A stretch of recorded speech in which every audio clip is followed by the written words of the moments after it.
Property बाजार की हालत खस्ता है और खरीदारों के सेंटिमेंट सुधरने का नाम नहीं ले रहे हैं। ऐसे में बिल्डरों के फ्लैट नहीं बिकने से चिंता बढ़ती जा रही है।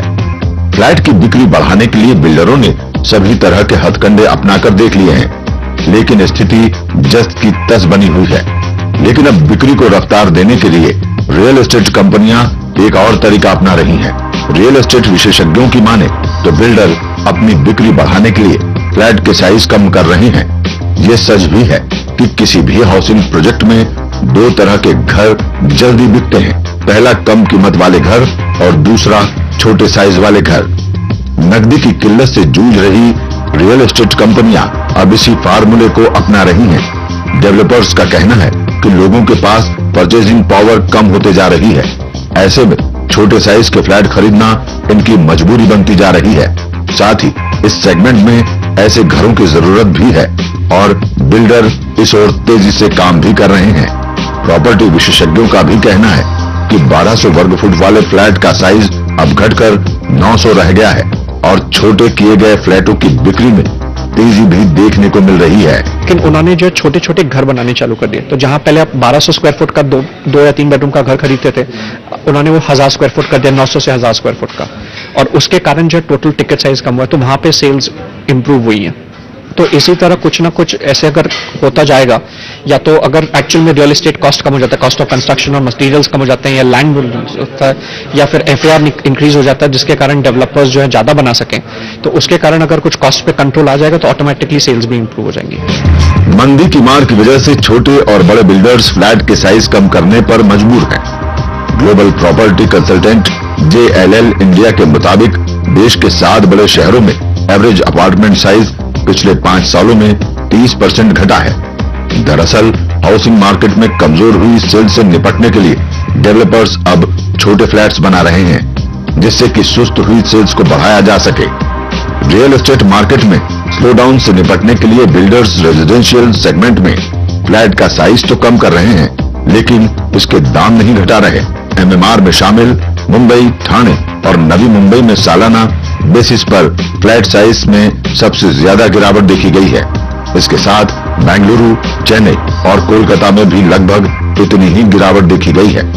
वहीं दिल्ली, NCR, हैदराबाद और पुणे में भी अपार्टमेंट के साइज में गिरावट आई है।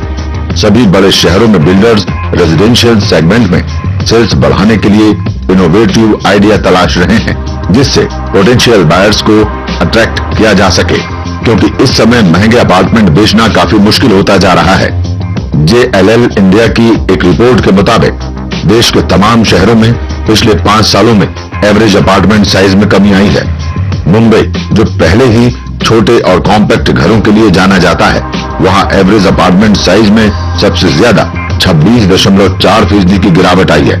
उसके बाद बेंगलुरु में 23.7%, कोलकाता में 24% और चेन्नई में 22.2% की कमी देखी गई है। दिल्ली NCR में एवरेज साइज अपार्टमेंट में 9.7% की कमी आई है, जबकि पुणे में यह गिरावट 7% है। रिपोर्ट में यह भी कहा गया है कि बायर्स अपने ऑफिस के करीब घर खरीदने में दिलचस्पी दिखा रहे हैं। बिल्डर भी इस रिपोर्ट से इत्तेफाक रखते हैं। बिल्डरों का कहना है कि इस सेगमेंट में काफी मांग है। बिल्डर को नकदी जुटाने के लिए इसका सहारा लेना ही पड़ेगा। देखिए, लोग वो जैसे मैंने बताया ना, एक तो गांव से शहरों की तरफ आ रहे हैं, और जो शहरों में भी रह रहे हैं, जो अनऑथराइज कॉलोनी में रह रहे हैं, क्योंकि ऑथराइज जो है रेजिडेंशियल पूरा इंडिया का 1% 2% भी नहीं है, तो वो अब लोगों की जो है एक्सपेक्टेशन बढ़ रही है कि मेरे को अच्छा घर मिले, लेकिन साथ ही साथ सस्ता भी मिले, क्योंकि इतनी कमाई नहीं है। तो जो आदमी 20,000, 25,000, 30,000 रुपये महीना कमा रहा है, वो उसको उतना ही लोन मिलता है कि वो 10 से 20 लाख रुपए का मकान ही अफोर्ड कर सके। तो इस ब्रैकेट में जो काम करने वाले लोग, नौकरी पेशा लोग बहुत ज्यादा हैं, चाहे वो गवर्नमेंट में हो चाहे प्राइवेट सेक्टर में हो, कि जो जिनकी सैलरी जो है 15,000, 20,000 और 25,000 रुपए के बीच में है, तो उनके लिए डेफिनेटली अगर डेवलपर्स ट्राई करेंगे तो वो एक इतना बड़ा मार्केट जो है खुलेगा कि एक अच्छे मकान उनको बना के देंगे, तो वहाँ पे काफी रिक्वायरमेंट है। तो मेरा मानना है कि आने वाले टाइम में आप उस सेगमेंट में, जो एंड सेगमेंट है, इसके अंदर काफी जो है मकान जो है बनेंगे, लोगों को मिलेंगे, अच्छी स्कीम्स आएंगी इसके अंदर। रियल एस्टेट कंपनियां प्रॉपर्टी की कीमतें कम नहीं कर रही हैं। बिल्डरों की दलील है कि कीमतें पहले ही सबसे निचले स्तर पर पहुंची हुई हैं। कंस्ट्रक्शन कास्ट बढ़ते जा रहा है और ऐसे में घरों की कीमतें घटाने की संभावना बिल्कुल न के बराबर है। तो बिल्डरों के पास अफोर्डेबल घर बनाने का बस एक ही चारा बचता है और वो घरों के साइज कम करना, ताकि इसे अफोर्डेबल सेगमेंट में लाया जा सके।